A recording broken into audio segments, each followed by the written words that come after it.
오늘은 미녀들의 합창입니다. 또 이규리 교수 모시겠습니다. 어서 오십시오. 김신의 미녀에 이어서 이규리 미녀가 등장. 이규리 교수.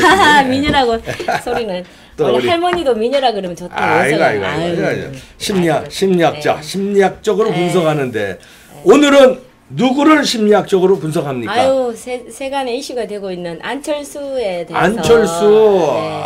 안철수. 여러분들이 안철수가 지금 새롭게 다크호스라고 생각하지는 않는 것 같아요. 그러면서 이제 뭐 반쪽 감정이 전부 다 안 좋은 사람이 더 많은 것 같더라고요. 예전에는 안철수가 뭐 스토리가 있는 사람이다. 원래 보통 대권으로 나오려면 그 사람이 스토리가 있어야 되는데 이 사람이 성공신화 스토리가 있으니까. 근데 스토리가 대부분 또 가짜로 판명이 난 게 몇 개 있어서. 네, 그래도 일단은 경제를 이제 성공한 우리가 그거는 뭐 그런 것처럼 이제 스토리가 좀 있다고 해서. 그리고 좀 독특하잖아요. 의사로 제가 보니까 박사까지 했더라고요. 전문의까지는 해도 박사까지 하는 사람은 드문데 박사까지 해놓고는 컴퓨터 병을 고치는 걸 했으니까 의대를 나와서 왜 이 사람이 의대를 나와서 의사가 되지 못하고 왜 전공을 바꿔버렸냐. 박사까지 그 어려운 박사까지 해놔놓고는 의사부터 철수를 했네. 그러니까요. 계속 일생이 철수네. 그래서 왜 이러한 것이 나타나게 되었는지 거기에 대해서 이제 한번 생각해 보니까 이 사람이 이러한 성격이 있어서 그렇지 않았겠나 싶어서 제가 한번 연구를 하고 분석을 한번 해봤습니다. 심리학에. 안철수에 대해서 오늘 집중 분석을 하겠습니다. 그래서 지금 안 그래도 황교안 대표가 안철수를 이제 손을 잡으려고 하던데 황 대표가 보니까 저는 좀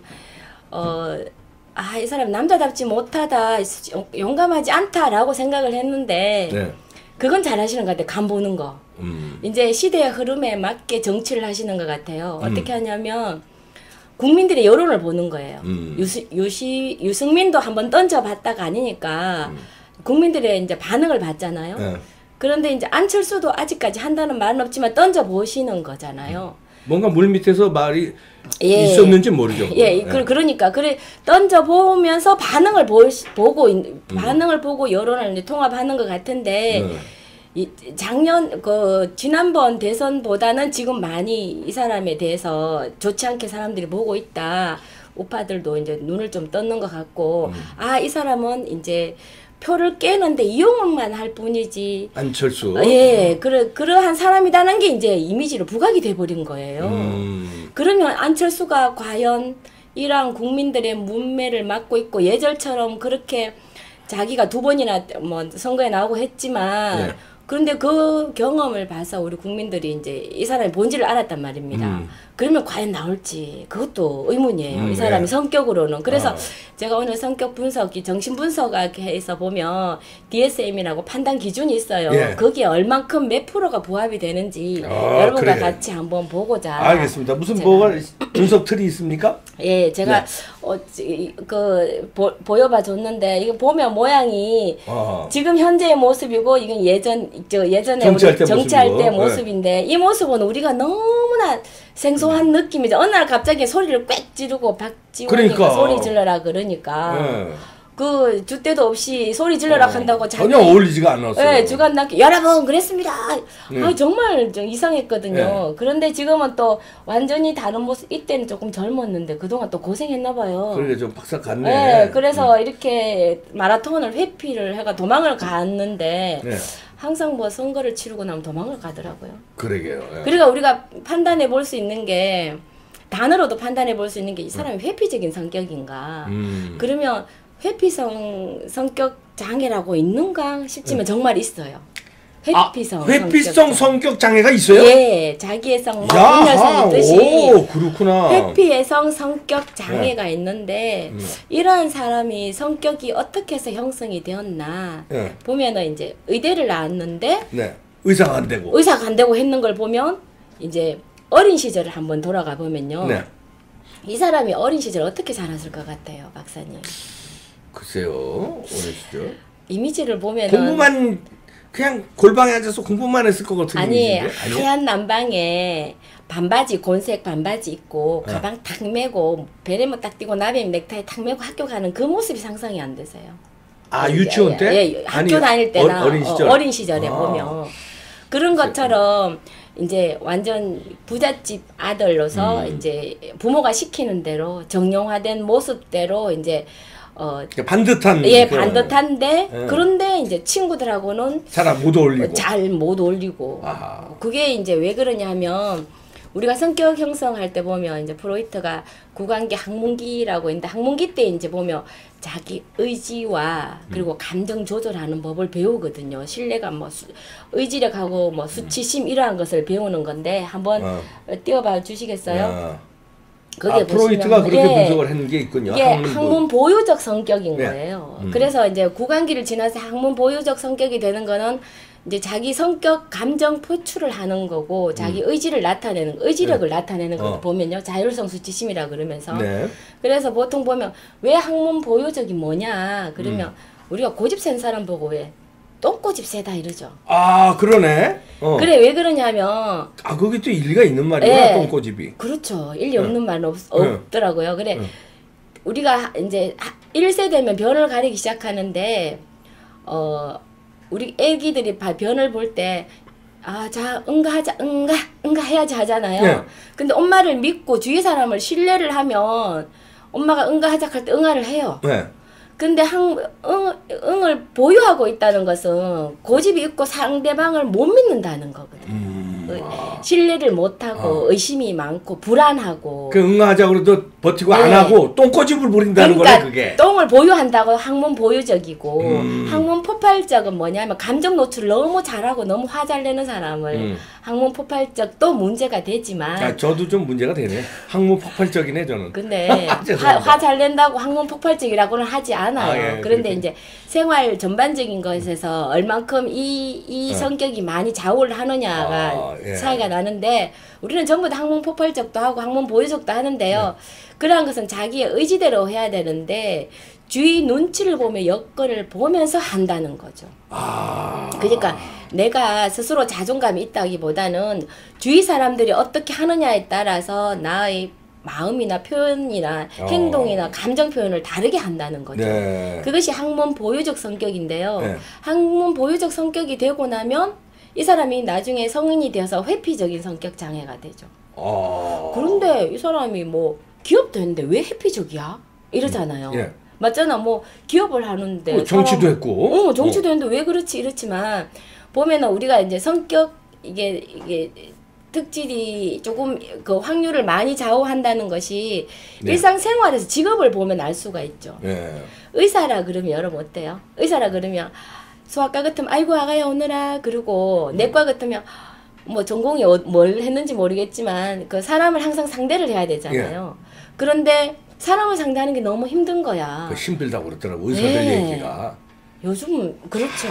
그냥 별의별 사람들이 다 오잖아요. 그렇죠. 그리고 다 아프니까 네. 스트레스를 가진 사람들이잖아. 맞아요. 그래서 그거를 하루에도 몇십 명 상대해. 네. 의사 아주 3D 업종보다 더 힘들다고 토로하더라. 그래서 술 먹는데. 예, 수술하고 나면 또 그렇고 이 사람들이 맨날 이제 아파서 오니까 정상적인 사고가 못 가지니까 와서 내 이제 짜증내고. 그리고 특히 어른들 오시면 했는 말 또 하고 또 하고 네. 이게 이 증상이 아니다 그래도 아프다 그러고 막 가짜로 아픈 것도 있잖아요. 네, 어른들은. 근데 상담 반 뭐 진찰 반 해야 되니까 너무 힘든 거예요. 네. 그래서 아무래도 자기 적성이 안 맞아서 컴퓨터 같으면은 우리가 좀 폐쇄적인 공간에서 자기 네. 혼자 연구하는 거잖아요. 네.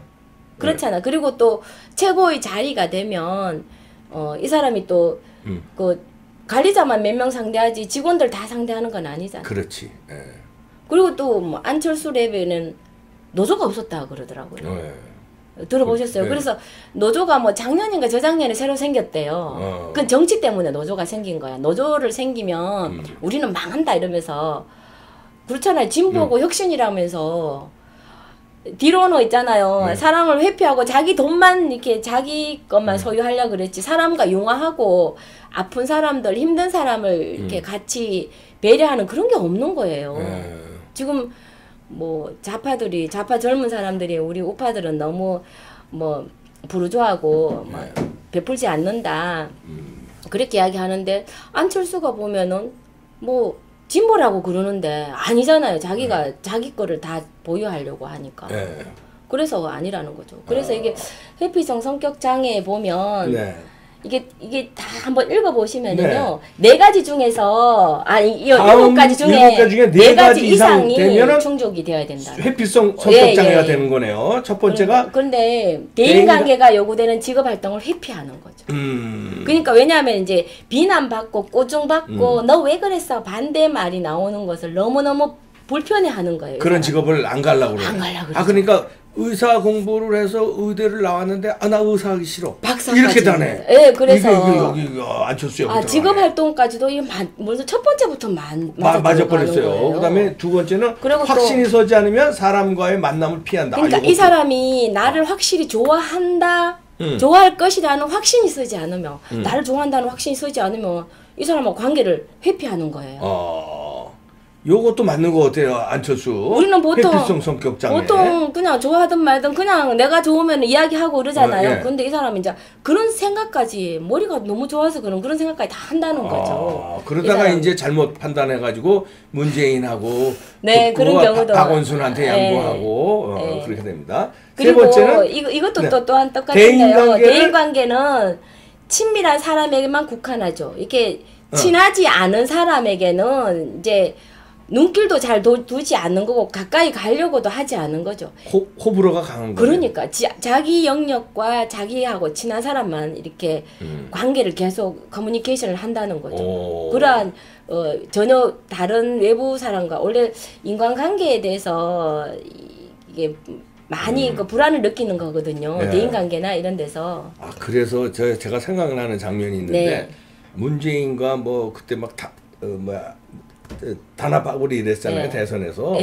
그때 그 연단에 올라서 뭐 쫙 군중들 앞에서 연단에 올랐는데 문재인이 막 끌어안으려고 쇼맨십 잘하잖아요. 문재인은 끌어안으려고 그러니까 안철수 살짝 이렇게 억지로 이렇게 막 그러니까요. 억지로 목걸이 걸어주고 이럴 때 있어요. 목걸이. 억지로 앵기는 거. 막 싫은데 안으려고 그러니까 이런 증상이 있네. 그리고 또 이분이 또 특히 또 뭐 비난과 조롱 이런 데서 정말 취약하거든요. 그거는 막 밤잠을 설쳐가면서 머릿속에서 오래 생각하는 거예요.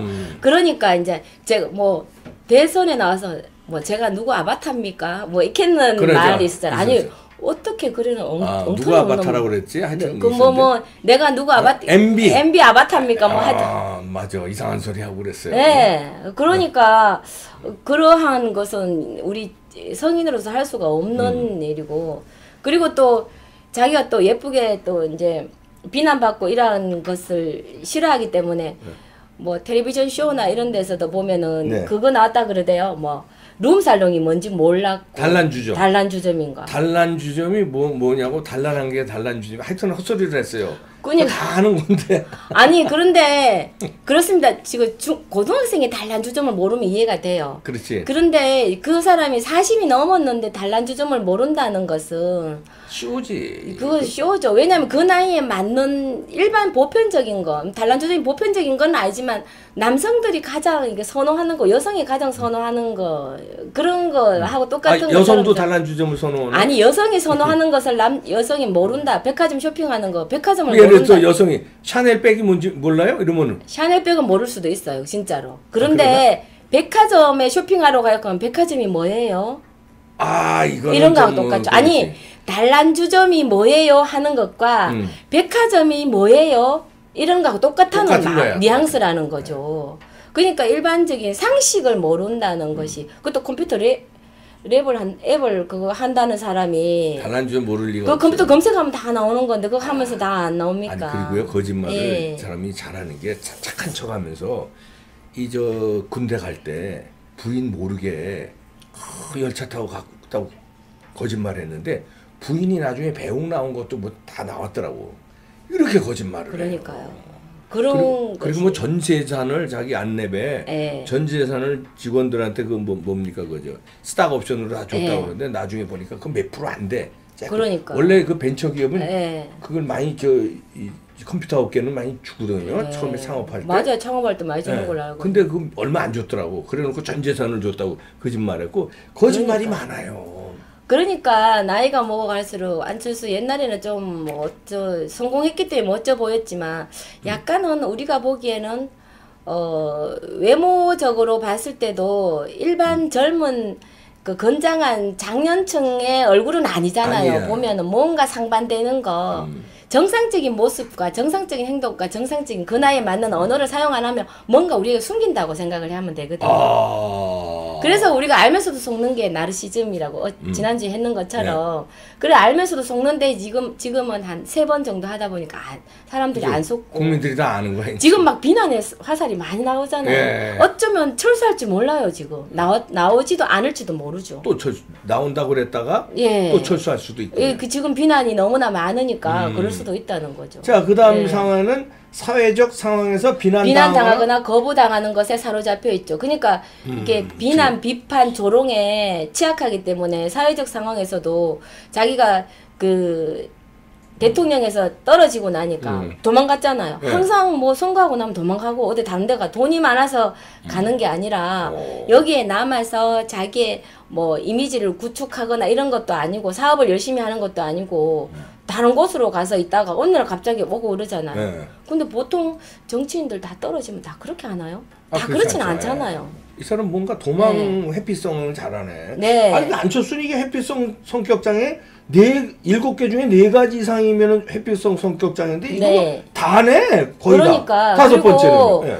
적절하지만 부적절감 때문에 대인관계 상황에서 항상 위축이 되어서 말을 잘 못하죠. 그러니까 박지원이가 시키는 대로 하죠. 제가 이것을 보면서 어쩌면 이렇게 종목이 4가지가 아니라 7가지가 모두가 해당이 되는 사람이 있을 수도 있을까. 잘 옆에서 보지도 않았지만 우리가 이때까지 살아온 거나 환경에 노출된 거 보면 그죠? 그러한 생각이 들더라고. 그래서 이 사람이 정말 여기에 중증이네. 예, 중증이라고도 할 수가 있는 거. 상담을 요하는데 상담을 또 이제 뭐 어쩌면 미국 가서 또 이렇게 마라톤 하면서 상담을 했을지도 모르죠. 그래서 어쩌면 또 한국에 와서 말을 또 다르게 할 줄 몰라요. 이제는 소리는 안 지르고 여러분 하고 이제 오페라 가수처럼 막 할지도 모르죠. 아니 왜냐면 상담을 그 외국 가서 상담을 미국이나 독일에는 이제 그 심리 상담이 자주 있으니까 아무렇지도 않게 받죠. 그렇죠. 우리나라는 좀 정신병자 취급을 하지만 그쪽에서는 이제 일반적으로는 상담으로 이야기하니까 우리나라에 뭐 사주명리 뭐 철학관에 가는 것처럼 우리 어른들은 철학관에 가서 아니 그리고 이제 몸 피곤하면 이제 예를 들어서 뭐 타이 마사지 받으러 가잖아요. 그런 것처럼 미국 사람들은 정신적으로 뭐 이렇게 스트레스 좀 받았다 그럼 심리 상담 받으러 가요. 맞아요. 그러기서 그게 뭐 이상한 게 아니야. 받았을 거다. 그렇죠. 그럼 거기서 코치를 받았네. 또 코치를 그럼 와서 그렇게 해야겠네. 아니 한번 보세요. 지금 다시 옛날처럼 했습니다 이렇게는 안 하고 여러분 하고 아무래도 이렇게 오페라 바리톤 가수처럼 막 이렇게 이야기할 거 근사하게 보이는 것처럼 미국 물 먹었으니까 여러분 그렇죠 하고 막 이렇게 이야기할 것 같은 느낌이 저는 드는데 아니 성격은 성악가 성격이 좀 있다.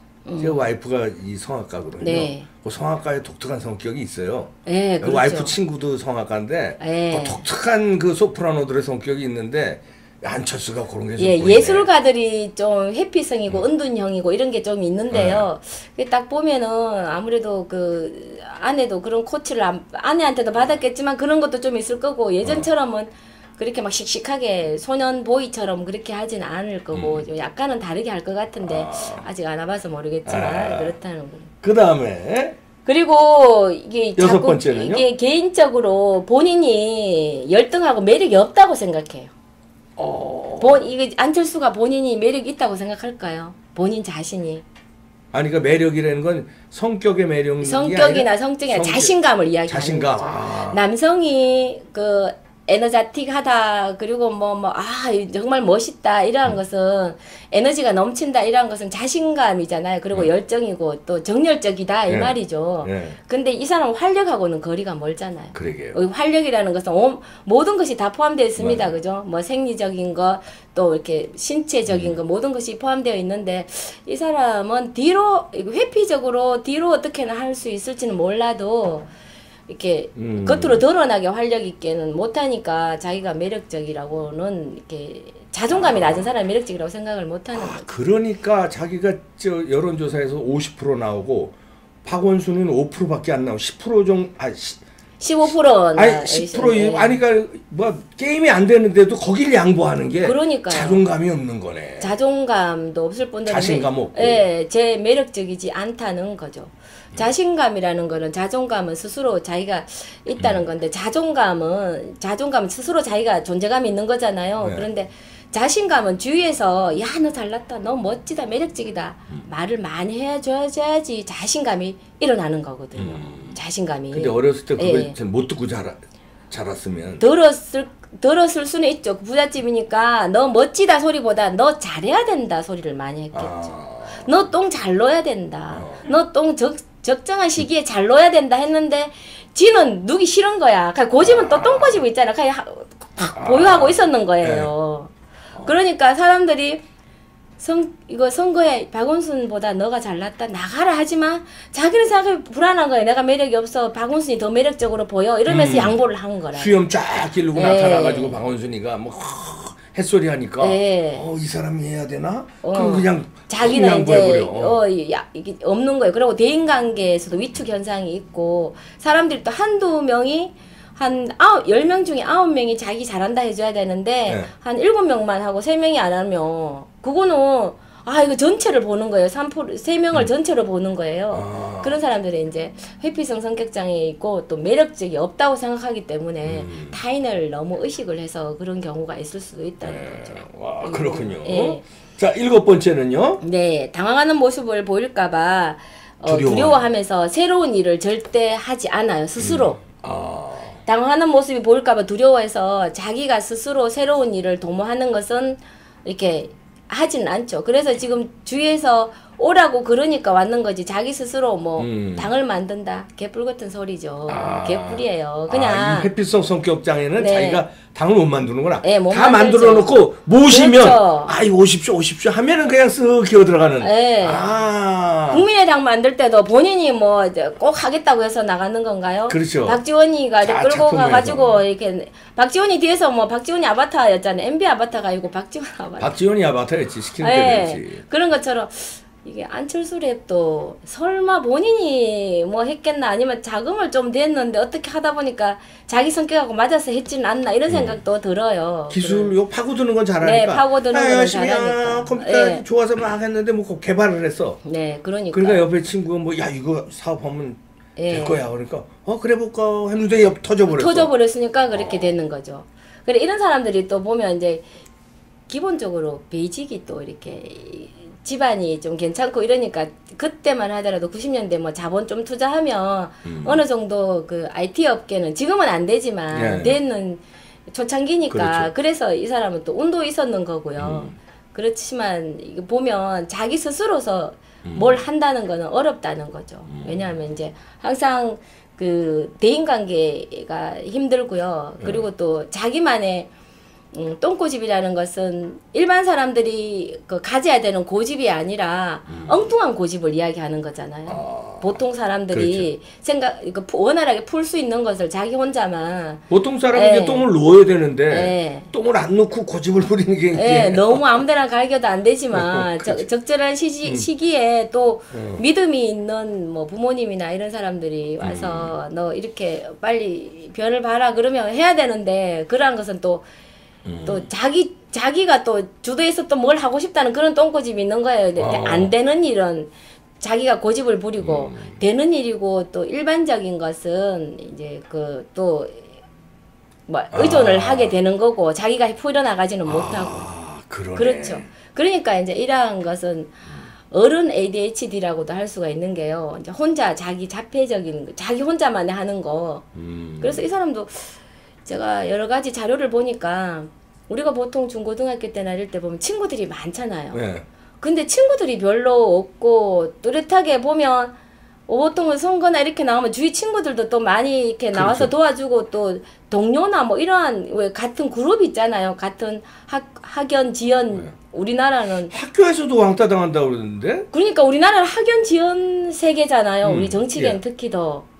그런데 그러한 것은 전혀 모지를 못했는 것 같아요. 안철수 씨는 동창회에서 막 비판이 나왔어요 그때. 동창들이 안 밀어.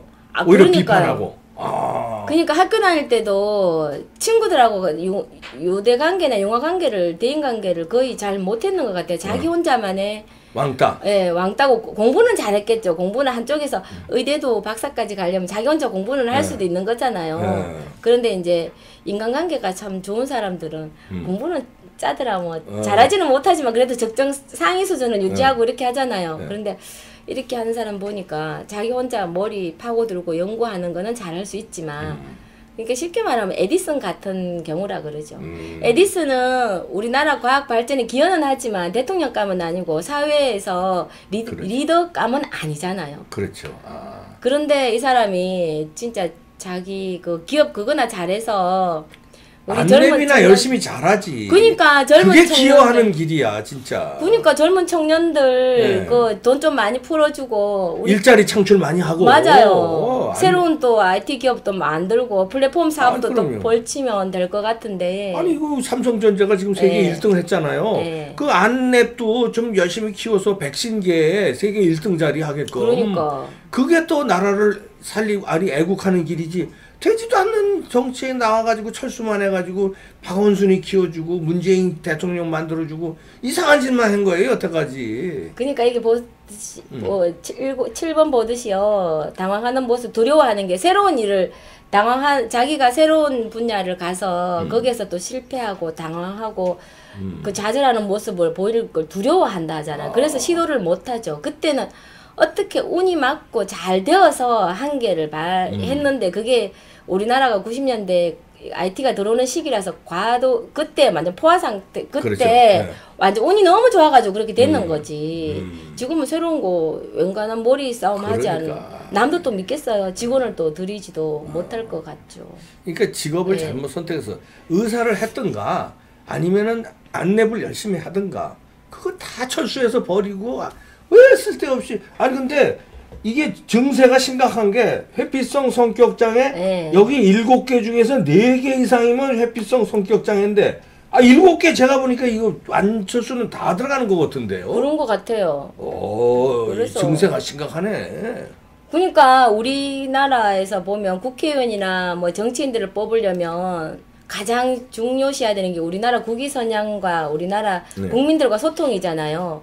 그런데 국위선양 하려도 대인관계 해야 되고 또 국민들과 소통을 잘해서 국민들의 목소리를 들어야지 정치에 반영을 하는데 이러한 것이 문제가 있는 사람이 뭐 안철수 랩 성공신화를 했다고 해서 젊은이들이 지지를 하다가 지금 또 철수를 한다 그러죠. 그러니까 지지 철수했어요. 네, 지지를 철수하니까 이제는 예전 같지 않아. 예, 안철수가 지금 맥힐지 표를 분산하는 걸로 맥힐지 뭐 시중에 나오는 말로는 문재인 정부가 이거 우리나라 우파를 분산시키려고 한다고 그러는데 그게 아니라 또 자기네들 분산. 예, 좌파를 또 분산시키려고 할지 모르죠. 그러면 또 이제 뭐 안철수 그 사단을 또 막 재산을 공개를 하라고 디비고 또 뭐 이렇게 할 수도 있겠죠. 디비고. 왜냐하면 이 문재인 정부가 계속 헛발질을 하니까 지금 안철수가 예전에는 우파를 분열시키는 역할을 너무나 했지만 그렇죠. 지금 또 와가지고 좌파를 분열시키는 역할을 하고 문재인 정부 무너뜨리는 역할을 할 수 있지 않겠나 하는 생각을 들어요. 어떻습니까? 이제 심리학 전공이시니까 이런 회피성 성격 장애를 가진 분들은 복수심 같은 게 센가요? 아니면 그게 아닐까요? 복수심은 없어요. 복수심 없어요? 네, 복수심은 없어요. 그게 좀 있어야 문재인한테 복수를 하는데. 왜냐하면은 이게 거부당하는 것에 불안하고 도망을 간다 하잖아요. 회피성이니까. 회피성. 이게 항상 이게 어떠한 자리가 있으면 우리는 문제는 해결하려고 부딪히고 싸우고 막 싸움을 해가서 해결해 나가잖아요. 근데 이 사람은 도망을 가는 스타일이기 때문에 항상 이게 복수하거나 이런 것도 꿈도 못 꾸는 거죠. 왜냐하면 자존감이 약하기 때문에. 그렇구나. 그리고 또 주위 사람들이 돈으로 또 막 대단합니다 회장님 하고 이렇게 해주니까 드러나는 거지 본인이 스스로 자립적으로 할 수 있는 것은 없죠. 보십시오. 학문 보유적 성격이라서 이때 자율성과 수치심이 생기는 1세에서 3세 때 학문 보유적 성격이 되어서 자기 자율성을 표현하는 방법을 모르는데 자율적으로 그러니까 회피성 성격장애 그 새로운 일을 시도를 못 한다는 것이 그런 거잖아요. 그래서 새로운 일을 시도하면 창피를 당하죠. 했습니다. 하고 제일 우리가 겉으로 보여지는 게 막 소리 지르고 막 하는 거 박지원이 하라고 그래서 했는데 실패했잖아요. 사람 전부 웃었잖아요. 마법골 당하니까 얼른 도망을 갔잖아요. 그런 것처럼. 그런데 회피성 성격에서 도망가는데 또 웃기고 나오려고 그런단 말이에요. 예, 그거는 왜냐하면 이제 사람들이 이제 오라고 그러니까 대인관계는 불편한데 항상 수동적이라는 거죠. 능동적이 아니고 레드카펫 깔아놓고 오라고 그러면 또 쭈삐쭈삐 가요. 또 쭈삐쭈삐 또. 아이고. 그러니까 회피성 성격장애는 여기 있잖아요. 친밀한 관계에만 국한한다. 자기가 오라가고 그러고 그런 데는 또 외로움은 또 많이 타요. 회피성은. 얼마나 외롭겠어요. 항상 혼자인데. 그러니까 레드카펫 깔으니까 또 그냥 오는구나 또. 그러니까 친한 사람들한테만 오는 거예요. 네. 그렇게 해서 이제 이렇게 오게 되니까. 네, 내사랑님 감사합니다. 내시사랑님 고맙습니다. 네. 그래가지고 와서는 지금 뭐 우리 우파를 이렇게 다시 힘을 합쳐는데 도움이 되고 좌파를 분열시키는 지금 문재인 정부를 분열시키는 역할을 하지 않을까. 우리 우파 엑스맨이 아니라 좌파 엑스맨이 되지 않을까 이런 생각이. 좌파 엑스맨. 예, 그렇게 될 것 같고요. 뭐 그런 것 같아요. 왜냐하면 이제 우리나라가 너무 당할 만큼 당하고 언론 공격도 당했었고 모든 것을 다 당하다 보니까 우리가 왜 지식이 경험을 앞서가지 못한다 하잖아요. 네. 그런 것처럼 지식으로만 내가 알고 있다가 진짜 우리가 좌파들 닥치니까 겉다르고 속다른 거 닥치니까 인제 알았어. 인제 아는 경험을 해야 알아요. 지식은 그냥 글자일 뿐인 거죠. 그래서 이게 이 말이었구나라는 걸 알게 되니까 지금은 좀 단합이 되는 것 같고요. 조금씩 이제 풀어 나가는 것 같으면서 이제 문재인 정부를 이제 우파들이 힘을 합쳐서 뭐 하겠죠. 근데 아직까지 그 실마리 끈은 보이지 않지만 선거는 보통 뭐 한 달 전에 다 결정이 난다 하니까 예, 그렇게 될 것 같습니다. 그리고 또 뭐 제가 보니까 추미애 장관도 우리 우파한테 도움이 될 것 같고요. 안 그래요? 심리학적으로 제가 분석을 하시니까 저도 살짝 그런 걸 좀 느꼈어요. 다음에는 추미애 장관에 대해서 성격 분석을 한번 해볼까 싶은데요. 좋습니다. 다음 주에는 기대하시죠. 추미애 장관에 대해 성격 분석. 이쪽 동네가 그 장애가 많네. 성격 장애가. 네. 저쪽 동네가. 네. 아이고 여러분들 여기 빨간 거 있죠? 사각형. 여기 누르시면은 요 구독됩니다. 이쪽이냐? 여기 감사합니다. 이규리 교수였습니다. 다음 주에 뵙겠습니다. 여러분들 즐거운 저녁 시간 오후 시간 보내시고요. 내일 다시 찾아뵙겠습니다. 고맙습니다.